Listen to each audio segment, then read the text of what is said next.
એમાં જો તમારું વિઝન સેમ હોય અને જ્યારે હું સમરજીતસિંહ મળેલા અમારું વિઝન સેમ હતું કે ક્રિકેટ માટે કામ કરીએ એટલે અમે બધા અલગ અલગ ગ્રુપના હતા બધા સાથે આવી ગયા છે બીકોઝ વી આર ટુગેધર અને ક્રિકેટના ફાયદા માટે જ અમે કામ કરી રહ્યા છીએ બીસીએની એજીએમ હતી મેઇન અમુક એજન્ડા આઇટમ્સ હતા એક નંબર 1 તો આપણું અકાઉન્ટ્સ પાસ કરવાનું ઓડિટર્સ અપોઇન્ટ કરવાનું ઓમ્બુડ્સમેન અપોઇન્ટ કરવાનું અને બીજું એક અમે સ્પેશિયલ એજન્ડા લીધો છે કે આપણું ઇલેક્શન અને એજીએમ ડીલિંક કર્યા અને બધાને સમજ નથી પડતી કેમ આવું કરીએ છીએ why we are doing it is because આપણું ઇલેક્શનની ડેટ જે 3 યર ટર્મ અને એજીએમની ડેટ હમણાં કોન્સ્ટિટ્યુશનમાં સાથે છે પણ ટર્મ્સ જુદા છે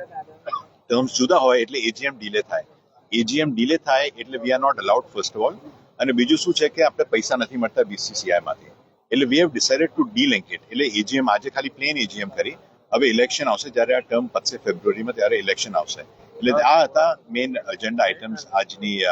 એજીએમ માટે જો આઈ થિંક અમારું ગ્રુપ જે છે it's as a said it's very positive and transparent group Samarjitsinh હું બાકીના બધા બી અમારા સિનિયર અધિકારીઓ છે we are all very involve we have lot of ex cricketers who are involve with us બધા સાથે and we will decide a candidate we have some thoughts હજુ ઇલેક્શનનો ટાઈમ છે જ્યારે ઇલેક્શનનો ટાઈમ આવશે we will give a fitting reply